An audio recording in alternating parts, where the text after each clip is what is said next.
सुखजिंदर रंधावा जी, गोविंद दोतासरा जी, अशोक गहलोत जी,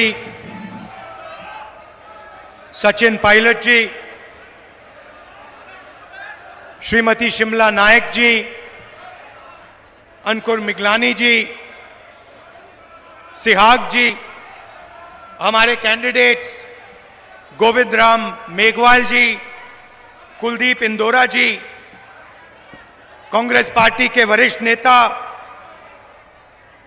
भाई और बहनों, हमारे प्यारे कार्यकर्ता, बब्बर शेर,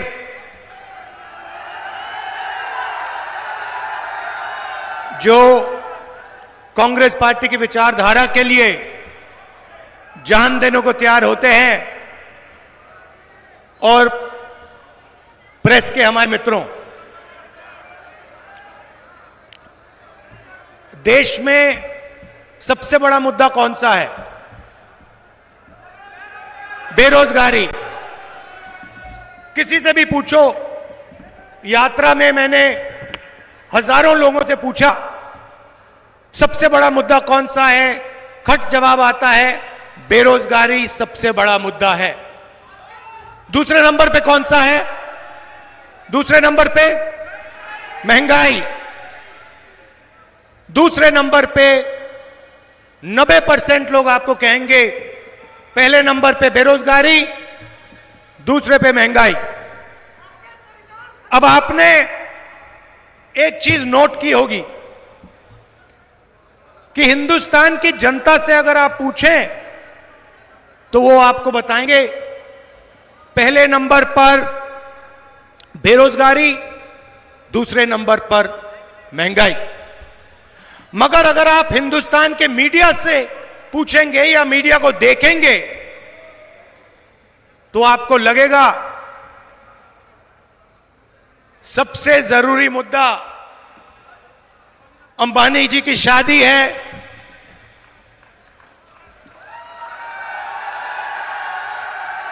उधर आपको विदेश से हजारों लोग आते हुए दिखेंगे।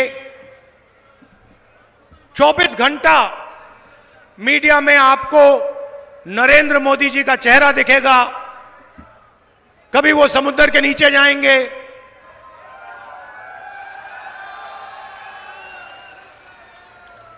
कभी हेलीकॉप्टर में, सी प्लेन में उड़ते हुए देखेंगे, कभी थाली बजाते हुए देखेंगे,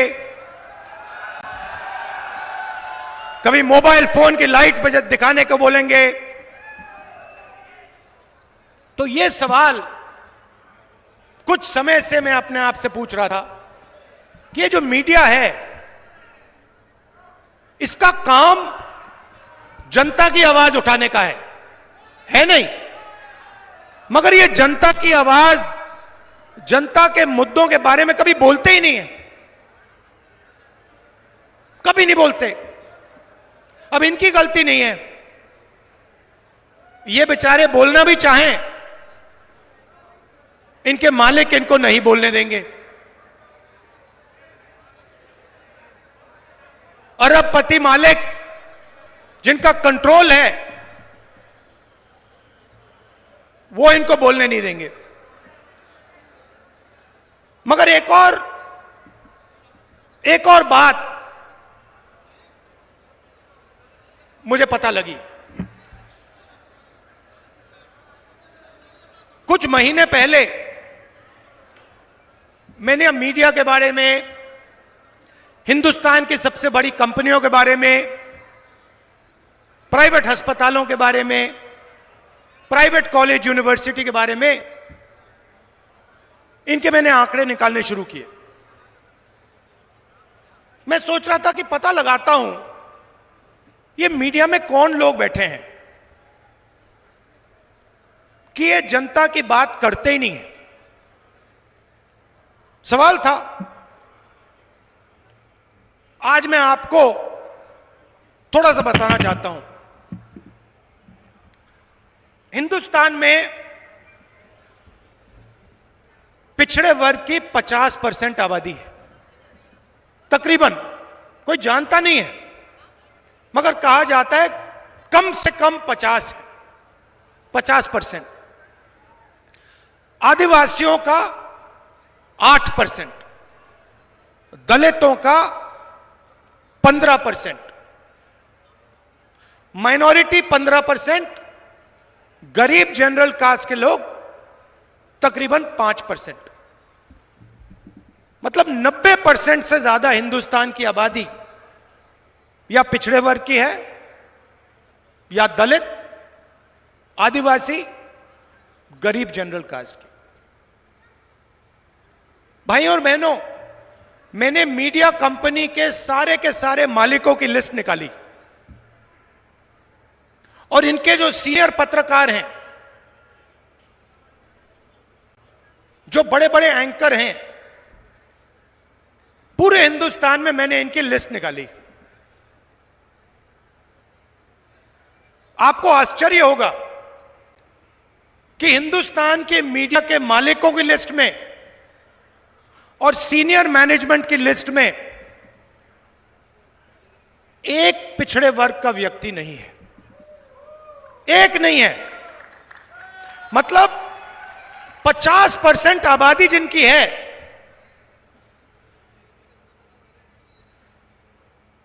जो देश को चलाते हैं, मेहनत करते हैं,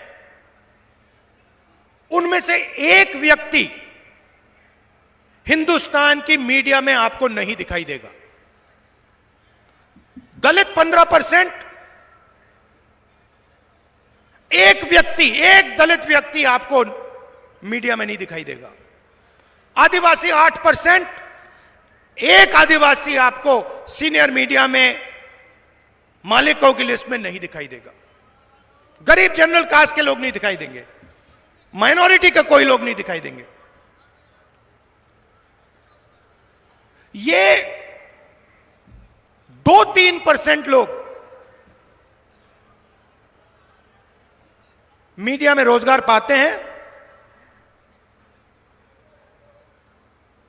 15-20 लोग मीडिया को कंट्रोल करते हैं और 24 घंटा यही 50-60 लोग नरेंद्र मोदी जी की जय करते हैं। अब सवाल उठता है कि 90% जनता इसमें तो है ही नहीं।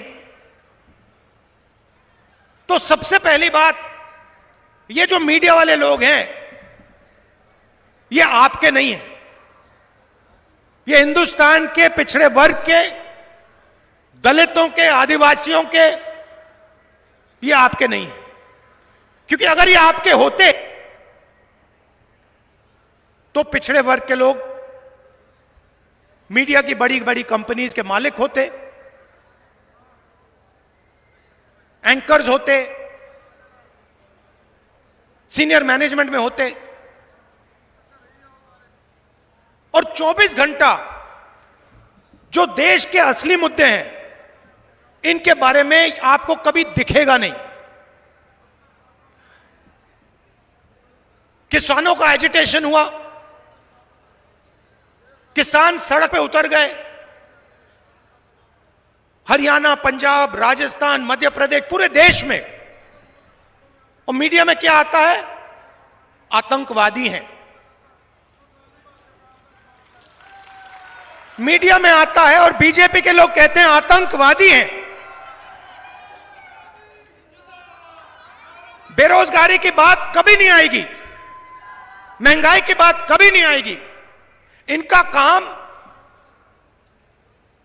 आपका ध्यान भटकाने का है।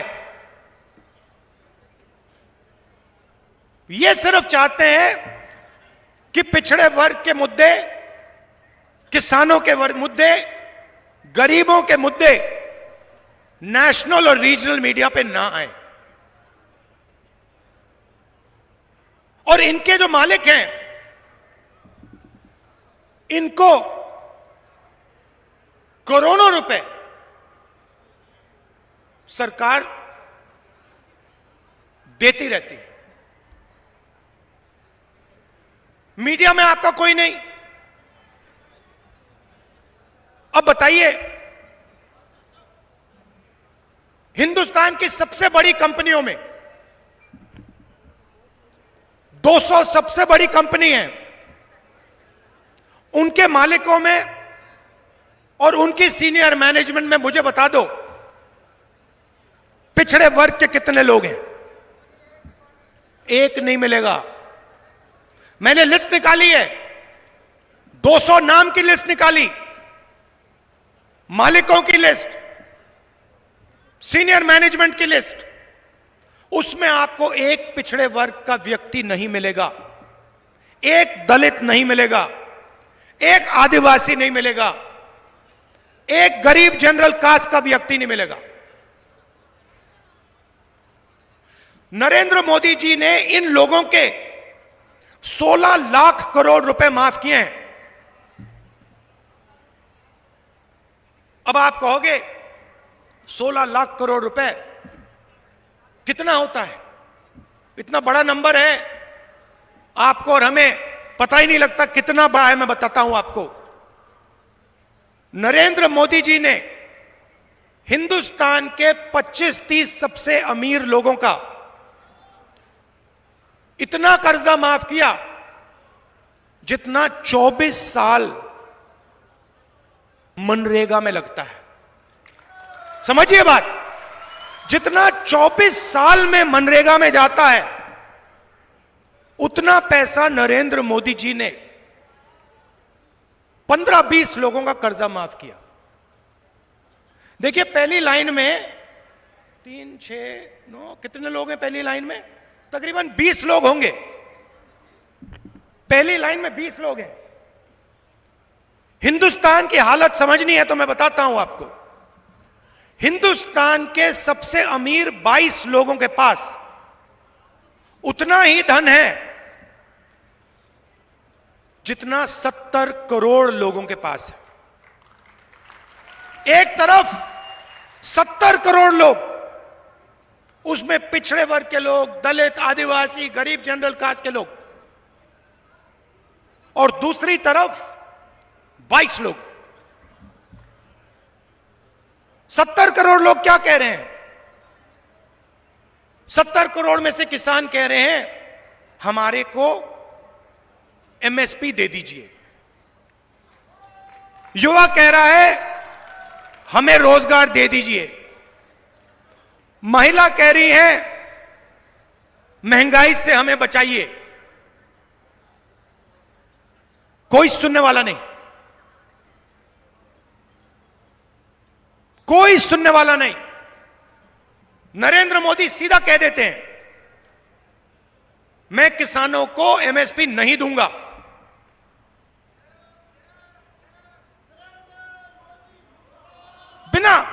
बिना झिझक के मैं नहीं दूंगा, और फिर कहते हैं वो तो आतंकवादी हैं।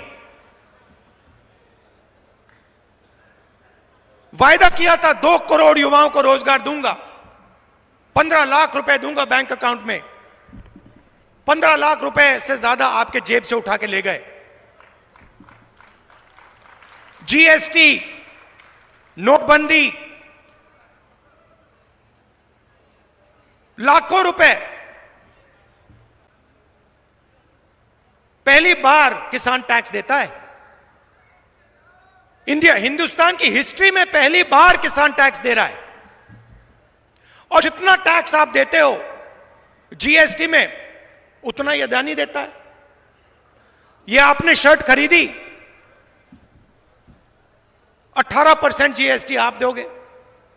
यही शर्ट अगर अंबानी या अदानी खरीदेगा, वो भी 18% ही देगा। तो धन आपका,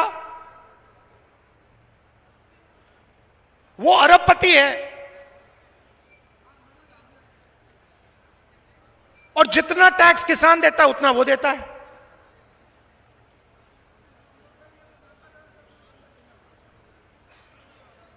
तो अब सवाल उठता है कि बीजेपी ने लाखों करोड़ रुपए अरबपतियों को दे दिए। वो कहते हैं मैं पिछड़े वर्ग का हूं। अगर आप पिछड़े वर्ग के हैं तो मीडिया में पिछड़े वर्ग का कोई नहीं, हिंदुस्तान की सबसे बड़ी कंपनियों में पिछड़े वर्ग का कोई नहीं। हिंदुस्तान को 90 लोग चलाते हैं, आईएएस अफसर हैं, दिल्ली में बैठते हैं, बजट वो बांटते हैं। मैंने आंकड़े निकाले, 90 में से पिछड़े वर्ग के कितने? 3। आबादी 50% और 90 में से 3। और अगर बजट की बात करें तो अगर 100 रुपए का बजट होता है, 100 रुपए का बजट बढ़ता है, 5% पिछड़े वर्ग के अफसर निर्णय लेते हैं, 15% दलित है, 1% 100 रुपए में से 1 रुपए का निर्णय दलित अफसर लेता है, आदिवासी 8%, 100 रुपए में से 10 पैसे आदिवासी अफसर लेते हैं। तो कौन सी पिछड़ों की सरकार है? कौन से दलित की सरकार है? कौन से आदिवासी की सरकार है? कौन से गरीब जनरल कास्ट की सरकार है? उनका तो आप कर्जा माफी करते। 50% पिछड़े वर्ग के लोग हैं, उनका आपने 1 रुपया कर्जा माफ नहीं किया। किसानों का कहीं भी आप कर्जा माफ नहीं करते, मजदूरों का कहीं नहीं करते आप। किसान का बेटा शिक्षा के लिए बैंक लोन लेता है, उसका कर्जा माफ कभी नहीं होगा, मगर अदानी अंबानी जैसे लोगों का 16 लाख करोड़ रुपए हो जाएगा।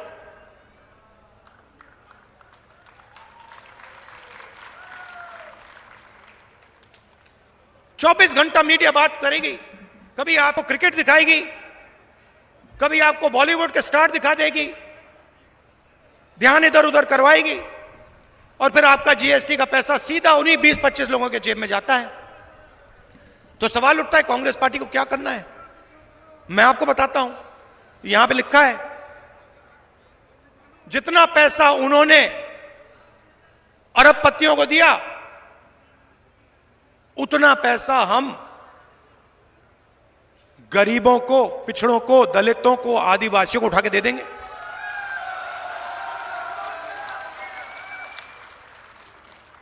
और आप देखना, चुनाव जीतने के बाद जब हम ये करेंगे तो सारा का सारा मीडिया कहेगा कि देखो आप किसान की आदत बिगाड़ रहे हो, आप मजदूरों की आदत बिगाड़ रहे हो। हमने मनरेगा किया, मेहनत करके मजदूर को पैसा मिलता है, फ्री में नहीं मिलता। सारी की सारी मीडिया कहती है नहीं देखो, यूपीए की सरकार मजदूरों की आदत बिगाड़ रही है, आलसी बना रही है। मगर जब हिंदुस्तान के अरबपतियों का कर्जा माफ होता है तो उनकी आदत नहीं बिगड़ती, वो आलसी नहीं होते।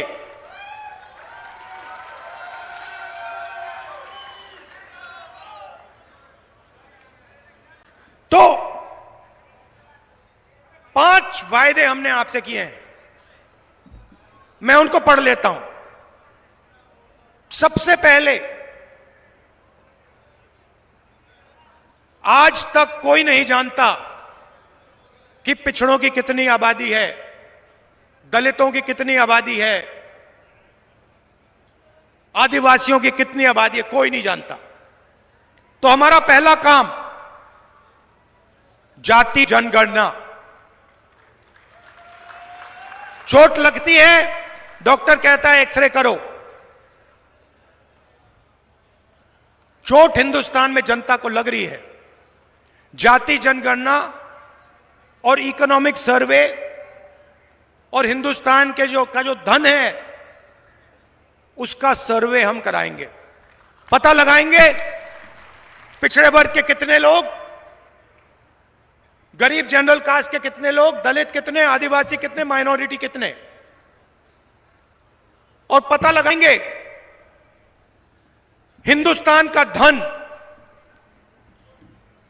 कितने लोगों के हाथ में है, किन लोगों के हाथ में है?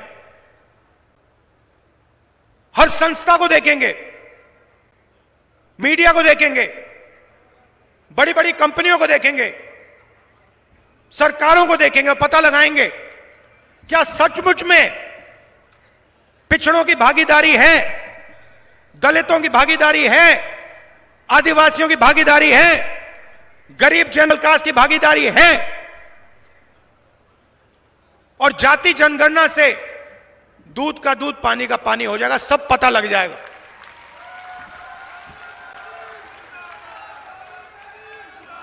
दूसरा काम देखिए, मेरे दिमाग में एक नंबर है। नरेंद्र मोदी जी ने 16 लाख करोड़ रुपया 22-25 लोगों का कर्जा माफ किया है। मैं उस नंबर को लिए चल रहा हूं। अगर नरेंद्र मोदी जी ने अरबपतियों का कर्जा माफ किया, उनकी मदद की, तो हम हिंदुस्तान के हर गरीब की मदद करेंगे, उसकी रक्षा करेंगे। तो हमारा दूसरा काम हिंदुस्तान की हर गरीब परिवार में एक महिला को, अच्छी तरह सुनिए, हिंदुस्तान के हर गरीब परिवार में एक महिला को कांग्रेस पार्टी की सरकार साल का 1 लाख रुपया बैंक अकाउंट में डाल देगी। आप अगर गरीब हो, चाहे मजदूरी करते हो,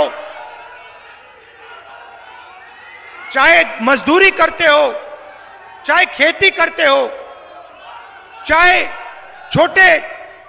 छोटे कारखाने में काम करते हो, अगर आप गरीब परिवार हो,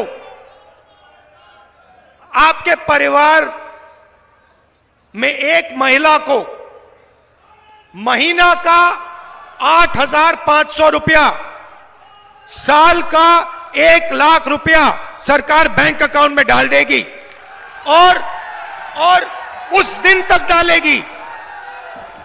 मजे की बात सुनिए, और उस दिन तक डालेगी जिस दिन तक आप गरीबी रेखा से निकल जाओगे। अगर आप गरीबी रेखा के नीचे हो, आपके बैंक अकाउंट में हर साल 1 लाख रुपया, 8,500 रुपया महीने का खटाखट आता रहेगा।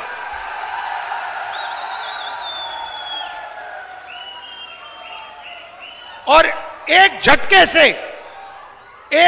से हिंदुस्तान से हम गरीबी को मिटा देंगे। अब दूसरा काम नरेंद्र मोदी जी ने कहा 2 करोड़ युवाओं को हम रोजगार देंगे। झूठ बोला। जो अमीर घर के लड़के होते हैं, लड़कियां होती हैं, वो अप्रेंटिसशिप करते हैं। शब्द आपने सुना होगा। उनको ट्रेनिंग के लिए 1 महीना, 2 महीना, 6 महीना बड़ी बड़ी कंपनियों में भेजा जाता है। उनको पैसा मिलता है और ट्रेनिंग मिलती है। हिंदुस्तान में गरीब लोग अप्रेंटिसशिप नहीं कर सकते। सिर्फ अमीर लोग अप्रेंटिसशिप कर सकते हैं। सिर्फ अमीर लोग अपने बच्चों को प्राइवेट सेक्टर में, पब्लिक सेक्टर में अप्रेंटिसशिप करवा सकते हैं। हमने पहले रोजगार का अधिकार दिया, मनरेगा दिया। गांव में जो भी मजदूरी करते थे उनको हमने रोजगार की गारंटी दी। अब हम हिंदुस्तान के हर युवा को अप्रेंटिसशिप की गारंटी देने जा रहे हैं। अप्रेंटिसशिप कानून क्या कहता है कि अगर हिंदुस्तान का कोई भी युवा, शिक्षित युवा, अगर अप्रेंटिसशिप चाहता है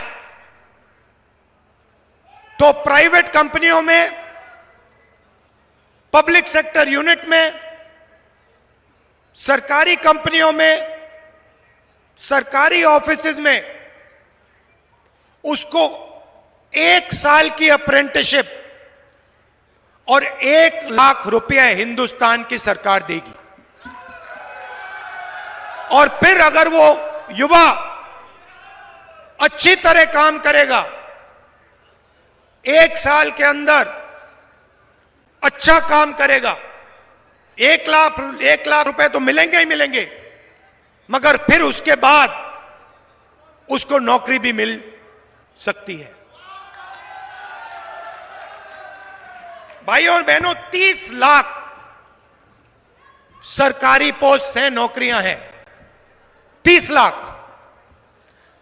नरेंद्र मोदी जी ने उनको खाली रखा, अपने जो 20-25 मित्र हैं उनकी मदद करने के लिए। हम 2 काम करने जा रहे हैं। पहला काम, 30 लाख सरकारी रोजगार आपके हवाले करने जा रहे हैं। और दूसरा काम, और यह सुनकर करोड़ों लोगों के दिल में खुशी आएगी, जो ठेकेदारी प्रथा है, कॉन्ट्रैक्ट लेबर है, उसको हम पीएसयूज में और सरकार में खत्म करने जा रहे हैं। अब हिंदुस्तान में अगर कोई सरकार में काम करेगा तो वो कॉन्ट्रैक्ट से, ठेकेदारी से नहीं करेगा, उसे परमानेंट जॉब, परमानेंट जगह दी जाएगी, उसे पेंशन दी जाएगी और उसके और उसके परिवार की रक्षा होगी। चौथा काम, नरेंद्र मोदी जी ने किसानों से साफ कह दिया, आपका कर्जा माफ नहीं होगा, आप आतंकवादी हो और आपको सही एमएसपी नहीं देंगे। हमारी सरकार आएगी, कानूनी एमएसपी कांग्रेस पार्टी हिंदुस्तान के किसानों के लिए लागू कर देगी।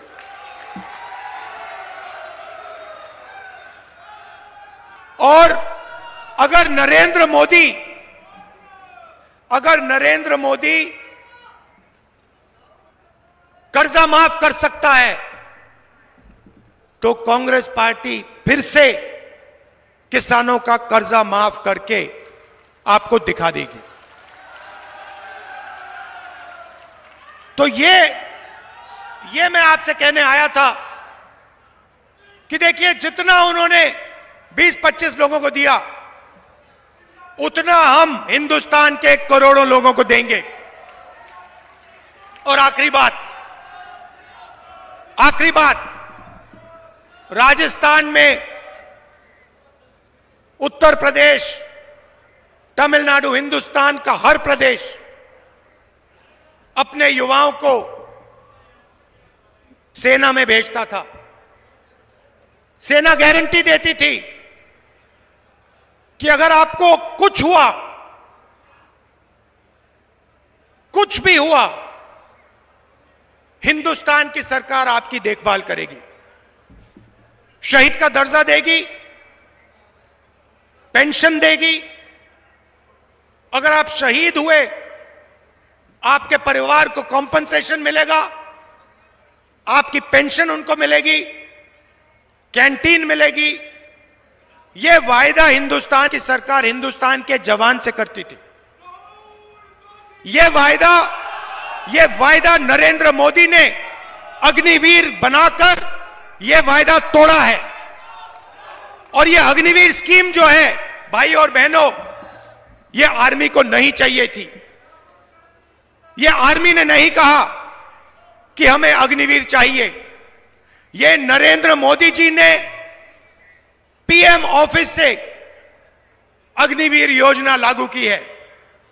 जैसे ही हमारी सरकार आएगी, अग्निवीर योजना को हम रद्द कर देंगे और जो पहले गारंटी हमारे जवानों को दी जाती थी, शहीद का दर्जा, पेंशन, कैंटीन, ये हम एक बार फिर हमारे जवानों को देने जा रहे हैं।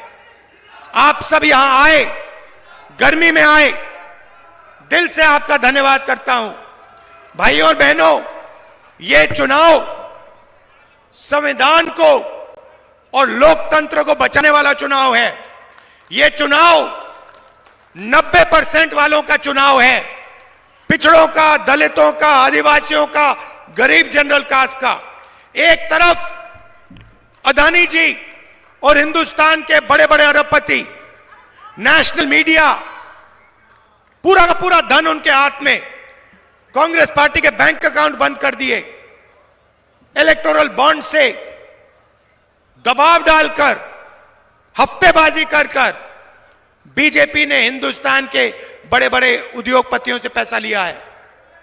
ये चुनाव गरीब और 22-25 अरबपतियों के बीच में चुनाव है। कांग्रेस पार्टी को जिताइए, हमारे यहां जो कैंडिडेट हैं उनको भारी बहुमत से जिताइए। आपका बहुत बहुत धन्यवाद। नमस्कार, जय हिंद। धन्यवाद राहुल गांधी जी। ईद और गणगौर की राहुल गांधी जी हाथ हिलाकर बधाई दे रहे हैं। आप सब पगड़ी राजस्थान के आन और बान शान को पहनाकर उनका स्वागत और अभिनंदन, तालियां बजाएं। तालियों के साथ गड़गड़ाहट। राहुल गांधी जी को एक संदेश, नया संदेश देने के लिए हम सबके बीच में आज आए हैं। आप देखिए कि कितने किलोमीटर तक पैदल चले हैं।